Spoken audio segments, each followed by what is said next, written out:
কথায় আছে সকালের সূর্য সবসময় দিনের সঠিক পূর্বাভাস দেয় না, কিন্তু বাংলাদেশের ক্ষেত্রে আজ যেন সেই সঠিক পূর্বাভাসটা প্রথম এবং শেষে দিয়েছে। বাংলাদেশ শুরুটা করেছিল তৃতীয় দিনে অসাধারণভাবে। আপনার প্রথম সেশনেই 4 উইকেট নিয়ে পাকিস্তানকে চাপে ফেলে দিয়েছিল।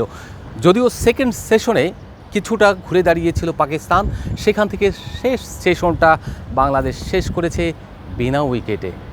অর্থাৎ বাংলাদেশ একেবারে 10 উইকেট নিয়ে পরের দিন খেলতে নামবে। দর্শক, সমকালের ফেসবুক পেজ এবং ইউটিউব চ্যানেলে আপনাদেরকে স্বাগত।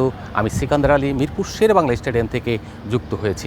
আপনারা বাংলাদেশ ও পাকিস্তানের মধ্যকার প্রথম টেস্টের তৃতীয় দিনের খেলা দেখে ফেলেছেন। এই দিনটা একটু বৈচিত্র্যময় হয়েছে এই কারণে যে বাংলাদেশ শুরুটা অসাধারণ করেছে। বিশেষ করে বোলিংয়ের ক্ষেত্রে যদি আমরা বলি, তাসকিন আহমেদ যিনি আগের দিন খুব একটা ভালো বোলিং করতে পারেননি, কিন্তু আজকে খুবই ভালো বোলিং করেছেন। তিনি স্টার্টটা যে করেছেন সেই তার শুরুটার কারণে এবং ব্রেক থ্রু দেওয়ার কারণেই মূলত পুরো সিনারিওটা চেঞ্জ হয়ে গিয়েছে। মেহেদী হাসান মিরাজ যেটা বলছিলেন সেটা হচ্ছে যে তাসকিন এক প্রান্ত থেকে রান চেক দেওয়ার কারণে এবং টাইট বোলিং করার কারণে তিনিও একইভাবে কন্ট্রোল বোলিং করেছেন এবং কন্ট্রোল বোলিং দুজনে দুদিক থেকে যখন করছিলেন তখন ব্যাটাররা প্যানিকড হয়ে গিয়েছে এবং রান তোলার জন্য শর্টফট করেছে। এই শর্টফটানি তাদেরকে শর্টস খেলতে উজ্জীবিত করেছে এবং শর্টস খেলতে গিয়ে তারা যেটা করেছেন সেটা হচ্ছে খুব দ্রুত আউট হয়ে গেছেন, উইকেট হারিয়েছেন। এই যে কৌশল, এই কৌশলটা প্রত্যেকটা বোলারই নিয়ে থাকে এবং ফিল্ডিং দল খুব পরিকল্পিতভাবে করে। গোছানো বোলিংটা খুবই ইম্পর্টেন্ট যে কোনো দলের জন্য। বাংলাদেশ আজকে তৃতীয় দিন অসাধারণ গোছানো এবং পরিকল্পিত বোলিং করেছে। কোচ সালাউদ্দিন আগের দিন বলে গিয়েছিলেন বাংলাদেশের বোলাররা খুব এক্সাইটেড ছিল, সবুজ উইকেট দেখে তারা বাউন্সার দেওয়ার চেষ্টা করেছে, জোরের উপরে বল করার চেষ্টা করেছে, কিন্তু তাদের সেই গতি বা জোরের উপরে করার সুবিধা কিন্তু হয়নি, অসুবিধাটাই বরঞ্চ বেশি হয়েছে। এই অসুবিধার কারণে কিন্তু বাংলাদেশ উইকেট নিতে পারেনি, ফলে 179 রানে তারা দিনের খেলা শেষ করেছিল। সেই জায়গা থেকে বাংলাদেশ অসাধারণভাবে বাউন্স ব্যাক করেছে।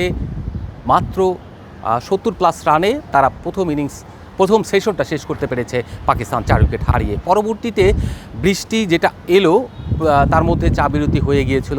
বৃষ্টির এই যে 2 ঘন্টা নষ্ট হয়েছে, এই 2 ঘন্টা যেমন অ্যাডভান্টেজ ছিল, তেমনি আপনার পরবর্তীতে পাকিস্তানের জুটি ভাঙার ক্ষেত্রে সেট ব্যাটারদেরকে আউট করে দেওয়ার ক্ষেত্রে গুরুত্বপূর্ণ ভূমিকা রেখেছে। মেহেদী হাসান মিরাজের কথা আলাদা করে বলতেই হয়। তিনি এই যে পেসারদের উইকেট, যেখানে পেসারদের সুবিধা বেশি ছিল, আব্বাসকে আমরা দেখেছি তিনি একই চ্যানেলে ডেলিভারি দিয়ে বাংলাদেশের 5 উইকেট নিয়েছেন, তেমনি সেই জায়গায় যেখানে বাংলাদেশের পেসারদের রাজ করার কথা ছিল, তাদের গতি রয়েছে, ছন্দ রয়েছে, সব কিছু থাকার পরেও তারা কিন্তু রাজ করতে পারেননি। হ্যাঁ, মিরাজ এই জায়গায় চালকের আসনে বসেছেন এবং রাজ করেছেন।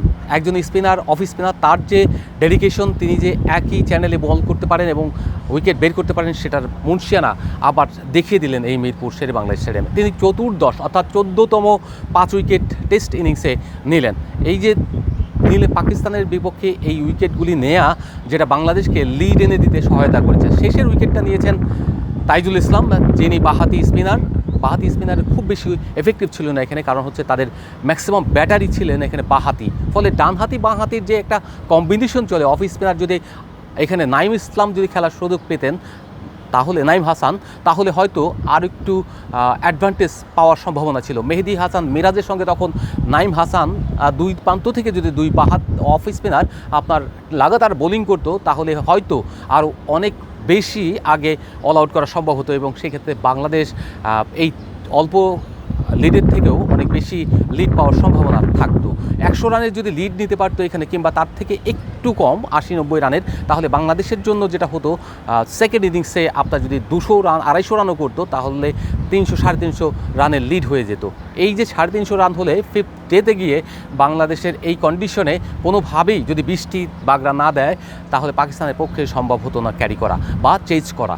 সেই জন্য এখন যেটা মেজাজ বলে গিয়েছেন, এটা 50-50 একটা ম্যাচ। এই ম্যাচে বাংলাদেশের হাতেও রয়েছে, পাকিস্তানের হাতে রয়েছে। যে দল ভালো ক্রিকেট খেলবে, অর্থাৎ নিজেদের সক্ষমতা প্রমাণ করতে পারবে, বোলিং ব্যাটিং দুটাই গ্রিপ করতে পারবে, ভালো স্কোর করতে পারবে এবং উইকেট নিতে পারবে, প্রতিদ্বন্দ্বিতা সমানতালে চালিয়ে যেতে পারবে, তারাই আসলে ম্যাচটা জিতবে, তাদের পক্ষেই থাকবে।